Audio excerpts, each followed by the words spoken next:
Hello students, मैं अंजलि पयाल स्वागत करती हूं आपका आईसीटी वर्चुअल क्लासरूम देहरादून से। कैसे हैं आप सब लोग? उम्मीद करती हूं आप सब लोग अच्छे होंगे और अपनी लाइफ में बहुत बेहतर कुछ कर रहे होंगे। आज हम बात कर रहे हैं क्लास 12th की केमिस्ट्री की, जिसमें कि हमारा चैप्टर चल रहा था द पी ब्लॉक एलिमेंट्स, यानी कि पी ब्लॉक के तत्वों की बात हम यहाँ पर कर रहे थे। ठीक है, जिसमें कि नाइट्रोजन फैमिली को देख रहे थे और उसमें अलग अलग यौगिकों के बारे में हम लोग पढ़ रहे थे। लास्ट सेशन में हमने फास्फोरस के हैलाइड्स की बात की थी, जहां पर कि दो प्रकार से px3 और px5 के रूप में हमें फास्फोरस के हैलाइड्स देखने को मिलते हैं। और वहीं पर हमने px3 और px5 में किसकी बात की थी? फास्फोरस की क्लोराइड की बात की थी, यानी फास्फोरस जो है क्लोरीन से के साथ जुड़ करके क्या बनाएगा? टेट्रा क्लोराइड बनाएगा और पेंटा क्लोराइड बनाएगा, यानी कि PCl3 और PCl5। PCl3 की गुणों की, विरचन की विधियों के बारे में, उसके स्ट्रक्चर को हमने अच्छे से पढ़ लिया था। और साथ ही PCl5 में हमने क्या देखा था कि उसका स्ट्रक्चर कैसा है, उसकी हाइब्रिडाइजेशन की बात की थी और वहीं पर हमने उसके विरचन की कुछ विधियां देखी थी। PCl5 को ही आज आगे कंटिन्यू करेंगे। आइए चलते हैं स्मार्ट बोर्ड की। फास्फोरस हैलाइड्स के बारे में पढ़ रहे थे और फास्फोरस हैलाइड में हमने पहला पढ़ा था फास्फोरस ट्राइक्लोराइड। फास्फोरस ट्राइक्लोराइड क्या है? जब एक फास्फोरस का एटम 3 क्लोरीन के एटम के साथ जुड़ करके क्या बना रहा है? कंपाउंड बना रहा है, तो उसको क्या कहा जा रहा है? फास्फोरस ट्राइक्लोराइड कहा जा रहा है। ओके, इसके हमने प्रिपरेशन की अलग अलग मेथड्स देखे थे। फर्स्ट हमने देखा था it is obtained by using dry chlorine over heated with phosphorus, white phosphorus, यानी कि श्वेत फास्फोरस के ऊपर जो आपका क्या होता है? शुष्क क्लोरीन गैस होती है, उसको प्रवाहित किया जाता है और उसको प्रवाहित करने के बाद हमें क्या मिलता है? PCl3 मिलता है। ठीक है। सेकेंड हमने कहा था it is also obtained by the action of thionyl chloride with white phosphorus. तो व्हाइट फास्फोरस के साथ थायनिल क्लोराइड की अभिक्रिया कराई जाती है और वहां पर भी आपको क्या प्रोड्यूस होता हुआ दिखता है? PCl3, यानी कि फास्फोरस ट्राइक्लोराइड, और साथ में SO2 और H2Cl2 भी प्रोड्यूस होते हैं। ओके, तो ये विरचन की विधियां हो गई थी। केमिकल प्रॉपर्टीज की बात करेंगे तो ये हाइड्रोलाइज होने पर आपका क्या देता है? H3PO3 देगा और साथ में HCl आपका देगा। वहीं पर it react with organic compound containing OH group. ऐसे कार्बनिक यौगिक जिनमें OH ग्रुप प्रेजेंट होता है, वहां पर जब आपका PCl3 रिएक्ट करेगा तो क्लोरो डेरिवेटिव्स बनते हैं, यानी कि OH को रिप्लेस कर देगा आपका Cl ग्रुप। ओके, तो यहाँ पर हमने इसकी रिएक्शंस भी देखी थी कि OH ग्रुप किस किस में होगा? एक तो अल्कोहल में होगा और COOH में भी आपका क्या आता है? OH ग्रुप आता है, यानी कार्बोक्सिलिक एसिड और अल्कोहल के साथ जब रिएक्ट करेगा तो OH हट जाएगा और OH की जगह आपका क्या जुड़ जाएगा? आपको दिख रहा है इस OH को कौन रिप्लेस कर रहा है? ये PCl3 का Cl यहाँ जुड़ गया। ओके, तो ये क्या बन गया? एक क्लोरो डेरिवेटिव बन गया। ओके, स्ट्रक्चर के बारे में हमने बात की थी। तो एक फास्फोरस 3 क्लोरीन के साथ जुड़ रहा है, 5 इसके बाह्यतम कक्षा जिसे आप कोश जिसे आप कहते हैं उसमें इलेक्ट्रॉन होते हैं, संयोजी कोश के इलेक्ट्रॉन। तो 3 आपके Cl के साथ डायरेक्ट बॉन्डिंग करते हैं और 2 इस प्रकार अलोन पेयर ऑफ इलेक्ट्रॉन के रूप में पाए जाते हैं। ओके, तो इस प्रकार से बॉन्ड लेंथ की बात करेंगे तो बंध की लंबाई 204 पिकोमीटर है। वहीं बॉन्ड एंगल की बात करेंगे तो 100 डिग्री का आपको यहाँ पर बॉन्ड एंगल देखने को मिलता है। ठीक है, अगर आप फिजिकल प्रॉपर्टीज की बात करें या गुण दिखने में आपका कैसा होता है, तो ये कलरलेस ऑयली लिक्विड होता है, हाईली टॉक्सिक कंपाउंड ये है। ठीक है, और the compound has a triangular pyramidal shape in which phosphorus is sp3 hybridized, जिस हाइब्रिडाइजेशन को हमने अच्छे से लास्ट सेशन में समझा था। ओके, बात करेंगे फास्फोरस पेंटाक्लोराइड की। तो जहां पर हमने फास्फोरस पेंटाक्लोराइड की बात की कि इसमें 5 क्लोरीन जुड़ेंगे फास्फोरस से, तो एक तो सेम प्लेन में आते हैं आपके 3 क्लोरीन इसके, जो ये वाले हैं। ओके, निरक्षीय इनको कहा जाता है, निरक्षीय बंध, और 2 आपके ये अक्षीय एक्सियल बॉन्ड्स बनाएंगे।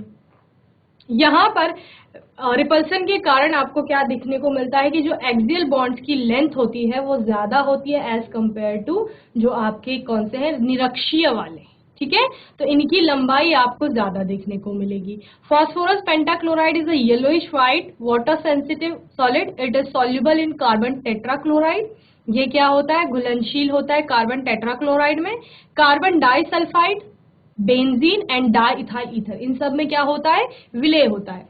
It has a trigonal bipyramidal structure, और स्ट्रक्चर ट्राइगोनल बायपिरामिडल किसकी वजह से, क्योंकि हाइब्रिडाइजेशन आपको वहां पर कैसा देखने को मिलता है, sp3d हाइब्रिडाइजेशन यहां पर देखने को मिल रहा था। ओके, प्रिपरेशन की बात करेंगे तो यहाँ पर जो विधियां आपने पहले विधि आपने देखी थी PCl3 को बनाने की, वही यहाँ पर भी होती है कि फॉस्फोरस, व्हाइट फॉस्फोरस के ऊपर आप क्या डालते हैं, ड्राई क्लोरीन को प्रवाहित करेंगे। तो जैसे वहां पर PCl3 बन रहा था, तो यहाँ पे चूंकि Cl5 बनाना है, तो ये ध्यान रखना है कि आधिक्य में, एक्सेस में आपको Cl यानी क्लोरीन लेनी होगी। तो एक्सेस ऑफ ड्राई क्लोरीन कहाँ, over white phosphorus, white phosphorus के साथ रिएक्ट कराया जाएगा, और इससे क्या प्रोड्यूस होगा, फॉस्फोरस पेंटाक्लोराइड यानी PCl5 आपका प्रोड्यूस होगा। ओके, नेक्स्ट विरेचन की विधि क्या थी, it can also be prepared by the reaction of SO2Cl2 and phosphorus. तो SO2Cl2 की रिएक्शन कराने पर आपको क्या प्राप्त होगा, PCl5 प्राप्त होगा। ठीक है, तो फॉस्फोरस की रिएक्शन कराई गई 10 SO2Cl2 के साथ, और क्या प्राप्त हुआ आपका 4 PCl5 प्राप्त हुआ plus 10 SO2। Okay, chemical properties की बात करेंगे तो केमिकल प्रॉपर्टीज में इसकी रिएक्शन हम देखते हैं, in moist air phosphorus pentachloride hydrolyses to POCl3 which finally converts to phosphoric acid. यानी कि PCl5 नमी के संपर्क में आने पर पहले POCl3 बनाता है, और वो PCl3 पुनः नमी के संपर्क में आने पर H3PO4 यानी कि फॉस्फोरिक एसिड का निर्माण कर रहा है। ठीक है, तो यहाँ पर आपको रिएक्शन दिखाई गई है कि किस प्रकार से PCl5 था आपका, वो H2O के साथ नमी के संपर्क के का मतलब क्या है कि वाटर वहां पर प्रेजेंट है, उसके साथ रिएक्ट करके क्या बना रही है, POCl3 बना रही है, और साथ में आपका ट्वाइस HCl प्रोड्यूस हो रहा है। अब ये POCl3 जो यहाँ पर प्रोड्यूस हुई है, अब कुछ और नमी वहां पर होगी, तो दोबारा नमी के संपर्क में आने पर, यानी H2O वहां पर है, उसके संपर्क में आने पर क्या बना देगी, H3PO4 बना देगी, और आपका थ्राइस HCl फिर से प्रोड्यूस होगा। ठीक है, तो ये H3PO4 आपका क्या है, फॉस्फोरिक एसिड है।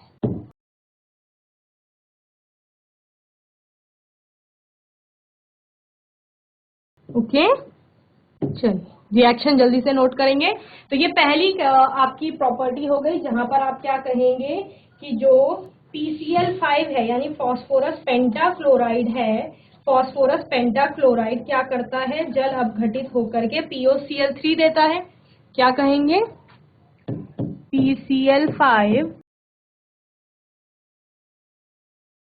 जल अपघटित होकर POCl3 देता है। ठीक है, और अभी आप क्या कहेंगे फिर कि जो POCl3 है उसका पुनः जब जल अपघटन होगा, तो वो अंततः किसमें परिवर्तित हो जाएगा, फॉस्फोरिक अम्ल में। और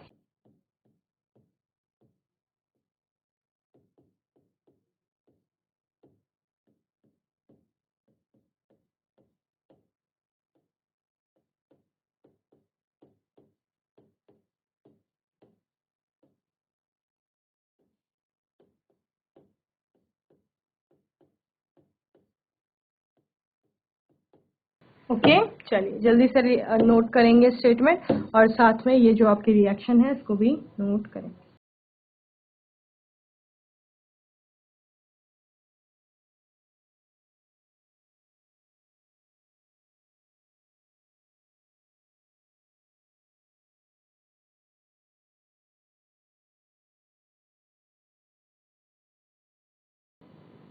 तो बच्चों, गुणों में आप जब रासायनिक गुणों की बात करेंगे तो रासायनिक गुणों में आप रिएक्शंस देखते हैं, यानी कि अभिक्रियाएं। कभी कभी रासायनिक गुण किस रूप में वो बोले जा सकते हैं, आपके प्रश्न इस प्रकार भी आ सकता है कि रासायनिक अभिक्रिया बताइए H2O के साथ, या आपको क्या पूछेगा कि PCl5 नमी के संपर्क में आने पर क्या देता है। ओके, या H3PO4 कब प्रोड्यूस हो रहा है PCl5 से। तो आपको पता होना चाहिए रिएक्शन अच्छे से कि जब H2O के संपर्क में PCl5 आ रहा है तो POCl3 बन रहा है, और जब POCl3 आपका H2O के संपर्क में आ रहा है तो तब आपका H3PO4 प्रोड्यूस हो रहा है। ओके,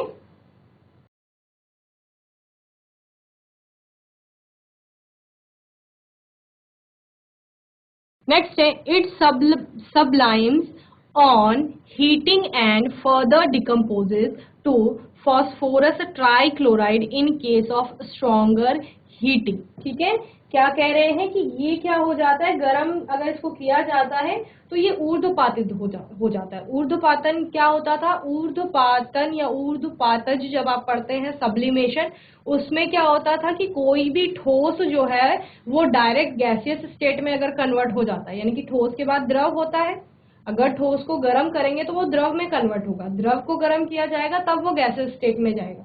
लेकिन कभी कभी क्या होता है कि ठोस को जैसे ही तापमान दिया जाएगा वो डायरेक्ट गैसियस स्टेट में कन्वर्ट हो जाता है, तो इस स्थिति को ऊर्ध्वपातन की स्थिति कहते हैं। या फिर क्या होता है, गैसियस स्टेट, गैस को अगर कूल डाउन किया जाए तो एकदम से वो सॉलिडिफाई हो जाता है, तो इसको भी ऊर्ध्वपातज कहा जाता है। तो PCl5 को गर्म करने पर क्या होता है कि उसका ऊर्ध्वपातन हो जाता है, या गर्म करने पर वो क्या हो जाती है, ऊर्ध्वपातिज हो जाती है।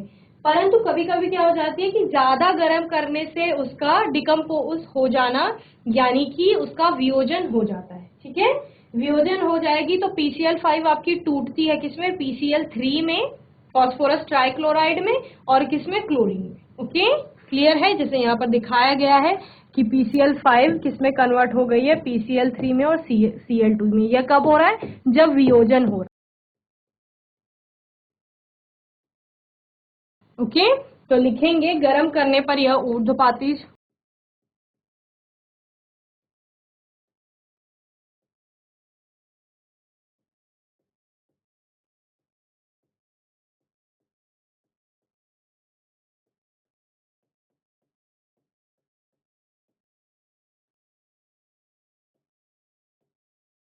गर्म करने पर ऊर्ध्वपातित होती है और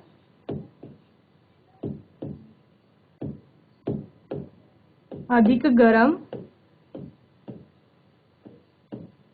करने पर इसका क्या हो जाता है, वियोजन।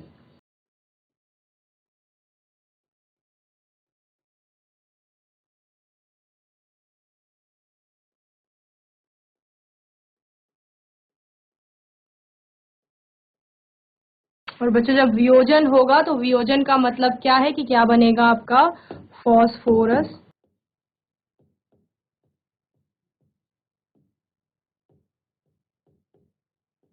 ट्राइक्लोराइड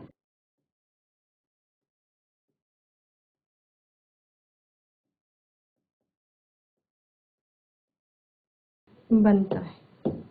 ओके, चलिए नोट करेंगे जल्दी से, फिर हम नेक्स्ट इसकी प्रॉपर्टी पर आएंगे।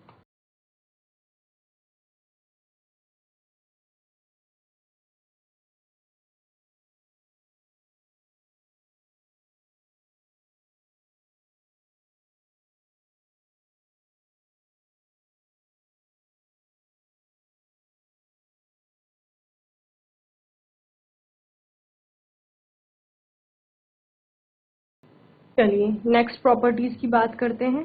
It react with finally divided metals under the influence of heat to produce metal chlorides. ठीक है, क्या होता है कि जब ये सूक्ष्म विभाजित, फाइनली डिवाइडेड मेटल, ठीक है, सूक्ष्म विभाजित धातुओं के साथ अभिक्रिया करता है, तो अभिक्रिया करके क्या देता है, मेटल के क्लोराइड देगा, यानी धातु क्लोराइड यहाँ पर बनेंगे। तो जैसे यहाँ पर सिल्वर का एग्जाम्पल लिया गया है, सिल्वर के साथ PCl5 फास्फोरस पेंटाक्लोराइड रिएक्ट करेगा, क्या तो क्या देगा, धातु का क्लोराइड, जैसे उन्होंने कहा है, तो सिल्वर क्लोराइड यहाँ पर बन रहा है और साथ में आपकी PCl3 बनेगी। ओके, एक और एग्जाम्पल लिख लीजिए, SN का एग्जाम्पल भी है कि अगर टिन के साथ आपका PCl5 रिएक्ट करेगा तो क्या बनेगा आपका, SnCl4 और साथ में क्या बनेगा, PCl3 बनेगा, तो ट्वाइस PCl3।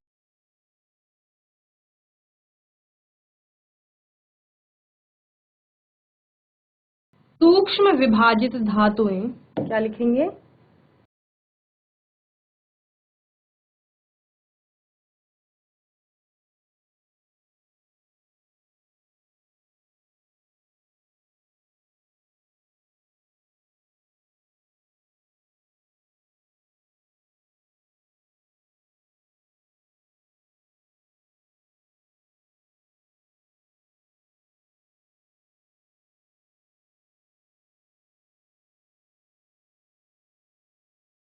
सूक्ष्म विभाजित धातुओं के साथ गर्म करने पर PCl5 क्या देता है, यह है, यह का मतलब क्या है, PCl5 क्या देगा, संगत धातु क्लोराइड देगा।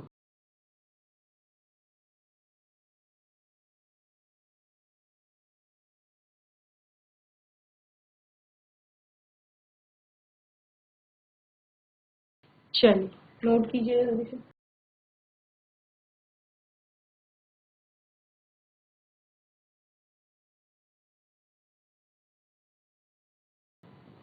आगे, it reacts with organic compound containing OH group to produce their chloro derivatives. तो जैसे हमने PCl3 की केमिकल प्रॉपर्टीज में देखा था कि ऐसे ऑर्गेनिक कंपाउंड्स यानी कार्बनिक यौगिक जिनमें कि OH ग्रुप प्रेजेंट होगा, वहां पर Cl जो है PCl5 का या PCl3 का, वो क्या कर देता है, OH को रिप्लेस कर देता है, और OH की जगह क्या आ जाता है, फिर Cl जुड़ जाएगा, तो वो क्लोरो डेरिवेटिव्स बन जाते हैं।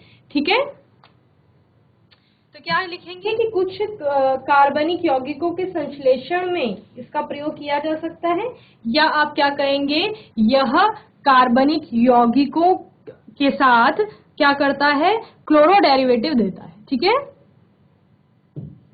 OH समूह वाले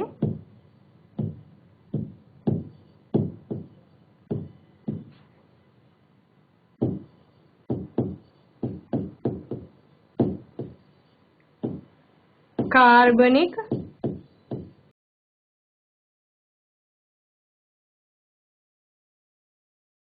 यौगिकों के साथ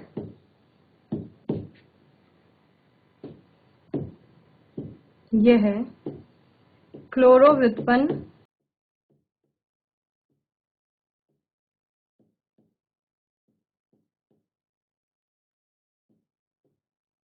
देता है। ओके, तो क्लोरो व्युत्पन्न जैसा कि आपको यहाँ रिएक्शन में दिखाया गया है, C2H5OH, इसमें OH ग्रुप है, ये वाला इथेनॉल है, ये इथेनॉल की रिएक्शन कराई जा रही है PCl5 के साथ, तो ये Cl क्या कर रहा है, यहाँ से OH को रिप्लेस कर रहा है। ठीक है, और OH को रिप्लेस कर रहा है, तो C2H5Cl आपका बन रहा है क्लोरोइथेन।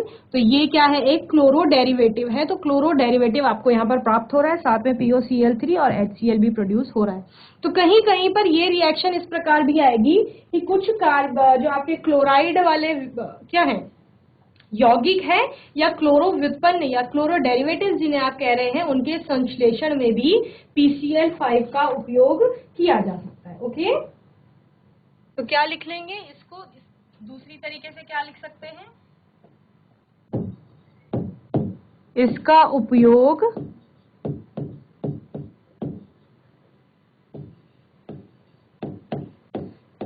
क्लोरो व्युत्पन्नों के संश्लेषण में भी किया जाता है।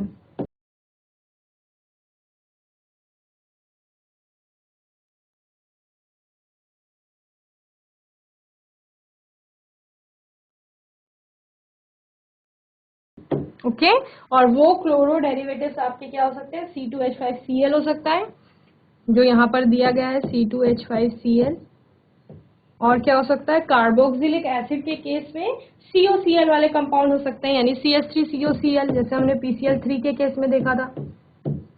ओके, तो इस प्रकार के यौगिकों का संश्लेषण भी PCl5 के उपयोग से या PCl5 का प्रयोग करके किया जा सकता है। ठीक है, तो बच्चों केमिकल प्रॉपर्टीज में क्या क्या है, H2O के साथ अगर PCl5 फॉस्फोरस पेंटाक्लोराइड अगर आपका रिएक्ट कर रहा है तो क्या दे रहा है, फॉस्फोरिक एसिड दे रहा है। पहले स्टेप में POCl3 बन रहा है, फिर दोबारा H2O से POCl3 रिएक्ट करके आपका क्या दे रहा है, H3PO4 दे रहा है। ओके, फिर हम क्या कह रहे हैं कि अगर हम इसको गर्म कर देते हैं तो गर्म करने पर ये ऊर्ध्वपातित हो जाता है, जबकि अगर इसको ज्यादा गर्म करेंगे तो ज्यादा गर्म करने से इसका डिकम्पोजिशन हो जाएगा, ये डिकम्पोज हो जाएगी, या फिर हम क्या कहेंगे, वियोजन हो जाएगा और PCl3 और Cl2 बनेगा। ओके, और अगर इसका जो फाइनली डिवाइडेड मेटल्स के साथ इसको लिया जाएगा PCl5 को, तो वहां पर संगत धातु के क्लोराइड बन जाते हैं। ओके, जैसे हमने यहाँ पर सिल्वर का एग्जांपल देखा और SN का एग्जांपल देखा टिन का। वहीं अगर आपके कार्बनिक यौगिक ऐसे हैं जिनमें हाइड्रोक्सिल ग्रुप प्रेजेंट है, OH ग्रुप प्रेजेंट है, आप कहेंगे O और H है अगर वहां पर, तो OH आपका कहां पर होता है, या तो अल्कोहल के केस में है या फिर किसके केस में है, कार्बोक्सिलिक एसिड के केस में है, तो वहां पर OH प्रेजेंट है। तो जो PCl5 में Cl है, क्लोरीन है, वो क्या करेगा, क्लोरो ग्रुप वहां से OH को रिप्लेस कर देगा और उसकी जगह स्वयं आ जाएगा, और इससे क्या बनेंगे, इससे आपके क्लोरो डेरिवेटिव्स बनेंगे, यानी क्लोरो व्युत्पन्न बनेंगे। तो इसको आप और क्या कह सकते हैं कि OH समूह वाले कार्बनिक यौगिकों के साथ यह क्लोरो व्युत्पन्न देता है, या फिर इसका उपयोग करके, किसका, आपका PCl5 का उपयोग करके क्लोरो व्युत्पन्नों के संश्लेषण में किया जाता है इसका उपयोग। ओके, चलिए जल्दी से नोट करेंगे फिर आगे पढ़ेंगे इसमें।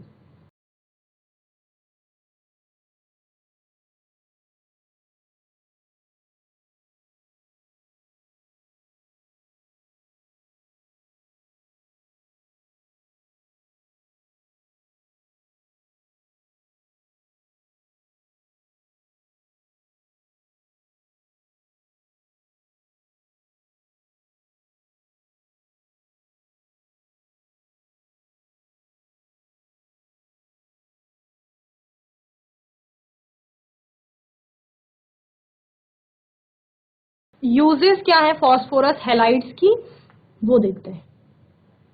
It is used as a chlorinating agent. Okay, chlorinating agent की तरह इनको यूज किया जा रहा है। क्यों, क्योंकि फॉस्फोरस हैलाइड में हमने फॉस्फोरस क्लोराइड की बात की, चूंकि तो वहां पर क्लोरीन प्रेजेंट है, तो क्लोरीनेटिंग एजेंट की भांति इसका उपयोग किया जा सकता है। और it is used as an intermediate in the manufacturing of phosphorus acid, chloroanhydrides and phosphoric acid derivatives। ठीक है, तो इन क्लोरोएनहाइड्राइड, जैसे आपने देखा कि क्लोरीन इनमें है, Cl प्रेजेंट है वहां पर, तो इनको बनाने में, फॉस्फोरस एसिड को बनाने में, या फॉस्फोरस एसिड भी आपका बन रहा है जब H2O के साथ रिएक्ट कर रही है, तो कहीं ना कहीं इनकी मैन्युफैक्चरिंग में आपका फॉस्फोरस हैलाइड्स का प्रयोग किया जा रहा है। ओके, और it is used as an intermediate for making organophosphorus pesticides, water treatment agents, lube oil and paint additive etc। Okay, तो इसका उपयोग इन सब में भी किया जा सकता है, या इन सबको बनाने के लिए भी किया जाता है। ओके, चलिए अब हम बात कर रहे थे कि PCl5 में क्या है। तो PCl5 में आपका एक फॉस्फोरस है जो कि 5 Cl से जुड़ा हुआ है इस प्रकार। ओके,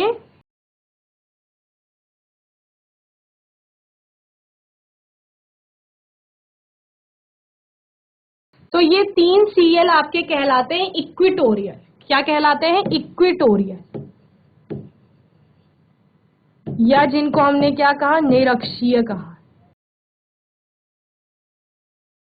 ओके, और 2 इसके क्या होते हैं, एक्सियल होते हैं।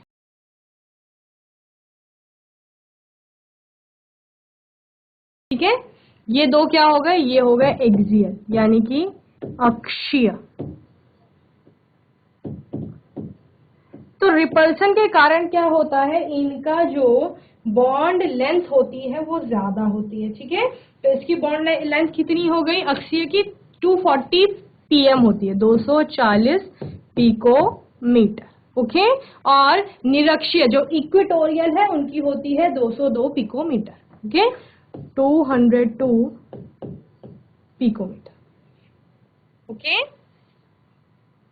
तो यहां पर क्या लिख देंगे, 2 अक्षीय बंध निरक्षीय बंधों से बड़े होते हैं, इसका मुख्य कारण यह है कि निरक्षीय आबंध युगलों की तुलना में अक्षीय आबंध युगल पर अधिक प्रतिकर्षण होता है। ओके, चलिए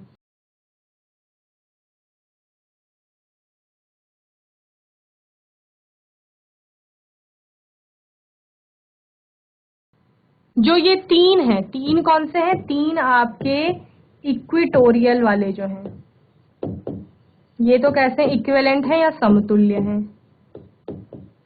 तीनों एक दूसरे के समान हैं। लेकिन हमने क्या कहा, जो आपके दो अक्षीय आबंध हैं, दो अक्षीय आबंध यानी कि एक्सियल बॉन्ड्स,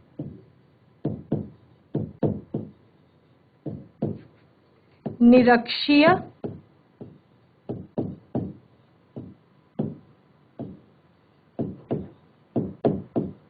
आबंधों से क्या होते हैं? बड़े होते हैं।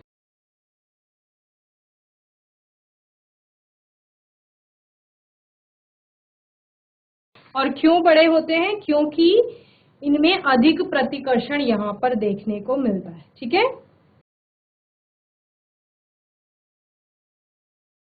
अक्षीय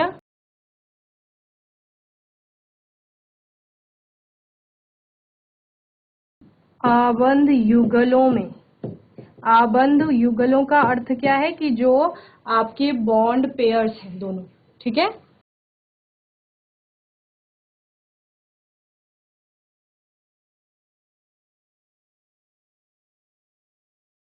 तो वहां पर अधिक प्रतिकर्षण चूंकि हो रहा है, इस वजह से बॉन्ड की लेंथ क्या हो गई है? बढ़ गई।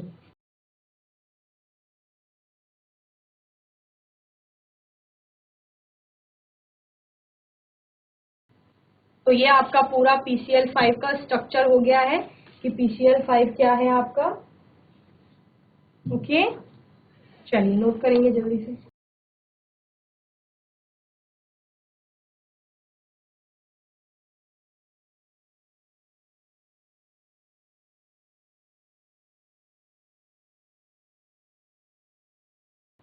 तो बच्चों, होपफुली आज का सेशन आपको अच्छे से समझ में आया होगा। आज हमने फास्फोरस पेंटाक्लोराइड के बारे में समझा, विरेचन की विधियों को समझा, वहीं इसके अलग अलग गुणों को हमने यहाँ पर देखा, साथ ही स्ट्रक्चर को अच्छे से समझा। ठीक है, तो होपफुली जितना भी आज पढ़ाया गया वो आपको अच्छे से समझ में आया होगा। यहाँ तक आपने अच्छे से रिवाइज करना है अपने चैप्टर को, और साथ साथ पढ़ाई को अच्छे से करते रहना है। कोई डाउट होगा, क्वेश्चन होगा तो आने वाले सेशन में आप लोग पूछ लेंगे। और तब तक के लिए ICT वर्चुअल क्लास से जुड़ने के लिए धन्यवाद।